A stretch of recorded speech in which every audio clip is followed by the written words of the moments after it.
What's up, YouTube? Timmy's here. Now, 2024, this saw a lot of reboots and remakes, but not as much as you expect. For people who says Hollywood has no creativity and all they do is remakes and reboots, there isn't as much as reboots or remakes this year as you think. But I did get around some 10 really good ones that I quite enjoyed. So here are my top 10 favorite reboots slash remakes of the year. And no, spoiler alert, The Crow's nowhere near on this list. That's on a different list. But anyway, number 10, I still don't know if I really consider this more of a reboot or even a remake. But, there was already a one previous, and I'm just going to go with it, the Garfield movie. I had a fun time with it. Is it as I still prefer the Bill Murray one. Just that's my opinion. But I still thought the one with Chris Pratt, Sam Jackson definitely had its charm. Was pretty decent, and a really decent Garfield film in my opinion. All right, number 9. This is going to be unpopular to say, and I don't care what you say is the unpopular thing or not. Number 9 is Don't Tell Mom the Babysitter's Dead. Now, this is of course a remake of the 1991 film with Christina Applegate, and it was really cool to see some of the original cast members in this, like Joanna Cassidy, Danielle Harris, which hey, it's always good to see Danielle Harris in anything. Like, if you guys don't know much about the story here, it is where 17-year-old Tanya and her three siblings all left in charge of this old babysitter who suddenly dies, and of course, posing as an adult, she gets a pretty much an assistant gig at like a fashion company. You got Miss Pat, who, by the way, if you speaking of Miss Pat, if you guys have not watched that Netflix Toast to 2024 roast special or roast to 2024 special, Miss Pat is one of the comics on that. Do yourself a favor, go watch it. It's one of the funniest things on Netflix. With Jeff Ross and all.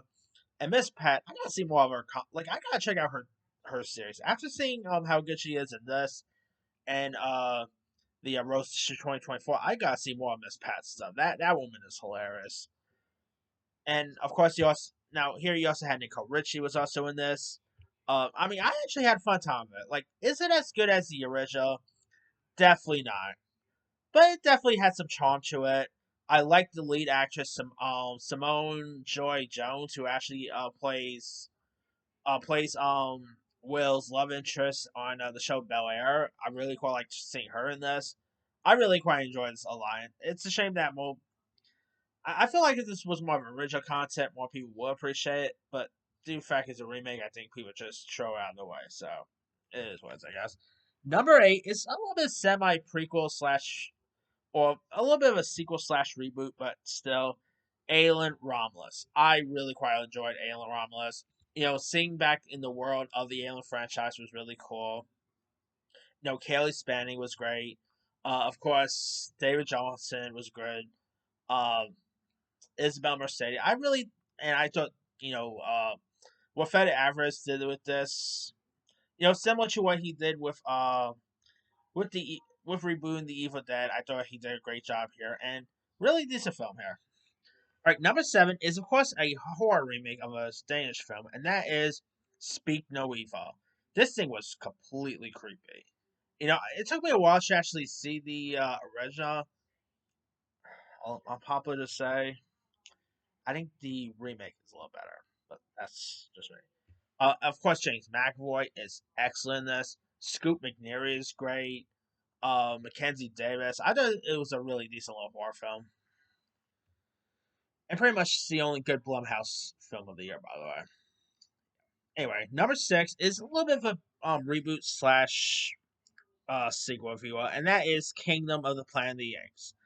This is, of course, obviously a whole reboot of the Apes franchise. And I thought, it was a really decent one. I love the effects. It was really intriguing to watch. The performances, like motion capture performances by Kevin Durant as Proximus Caesar, Owen Teague.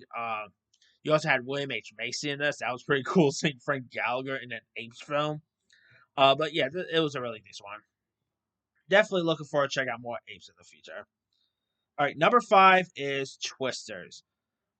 Obviously, a reboot of the 1990s action film of the same name, or the first one was called Twister, but still. I literally always thought that this was actually going to be a sequel with Daisy Edgar Jones playing the daughter of Helen Hunt's character, but I guess they decided to go a different route with this. And of course, Glenn Powell's great. Really brought back what made the original Twisters so unique and so fun. It was entertaining, and yeah, I really quite enjoyed it.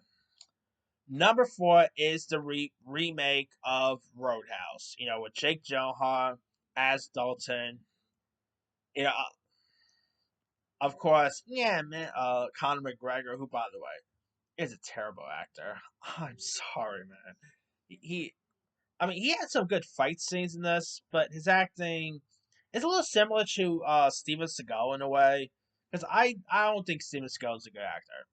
Like when he talks and tries to act, definitely doesn't work. But when he does the fight scenes and stuff like that, works much better.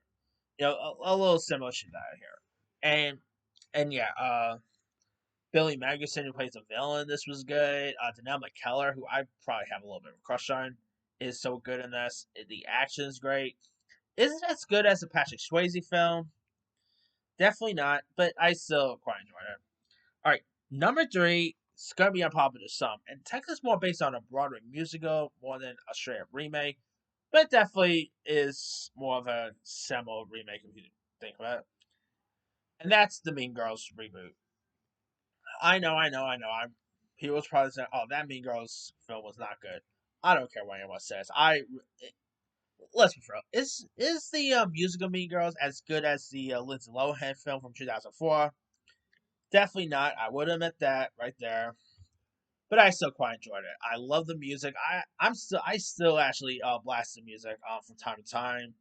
Um, I really quite like the cast members involved. I thought Renee Rapp as Regina George. She really embodied Regina George perfectly. I feel like this Regina George was more meaner. I'm not gonna lie. I thought this Regina George was more meaner than the Rachel McAdams one. I know that's gonna be unpopular to say, but she was more fierce in this here. I quite like the guy who played Damien. Even though I do appreciate the original Mean Girls, there are actually stuff in this that I do prefer over the original Mean Girls, like how Damien does that. You know, does four for you. You go, Glenn Coco. Not gonna lie, I actually think he delivers that line a little better than the original Damien. That's I know that's gonna be a popular say, but yeah, but I did quite like that. The new Damien too. He definitely has a fun lash to it. But I really quite enjoyed this one a lot. It's a shame more people didn't like it because to be honest, I think they just compare it to the original. That's unfair, but anyway. Number two is The Fall Guy, which is of course based on the very popular, TV show from the '80s. Ryan Gosling was great in this. The action was decent. It was fun, entertaining. Sadly, ain't no one wants you to go see it, but it was still a really good one. And my number one favorite remake slash reboot of the year is none other than Nosferatu. I really quite enjoy this. Bill Skarsgård really played Count Olaf perfectly. Of course, this is a reboot of the night or remake of the 1922 film, and Bill Skarsgård really was so terrifying as Count Olaf. Of course, Lily Rose Depp was terrific. William Dafoe was great in this. Who else? Oh yeah, Aaron Taylor Johnson. Cassandra Nova actress. Emma Corrin. They were pretty good. I thought this was a really decent one. So if you guys haven't seen it, definitely give it a go. But that's pretty much it there. Here is my quick rundown. Number 10, the Garfield movie. 9, Don't Tell Mom the Babysitter's Dead. 8, Alien Romulus. 7, Speak No Evil. 6, Kingdom of the Planet of the Apes. 5, Twisters. 4, Roadhouse. 3, Mean Girls. 2, The Fall Guy. And number 1, Nosferatu. Now, of course, obviously The Crow's not on my list. But let me let you guys. What are some of your favorite reboots slash remakes of 2024? Drop comments below. Don't forget to like, subscribe, hit that bell for more notification. This is Simon.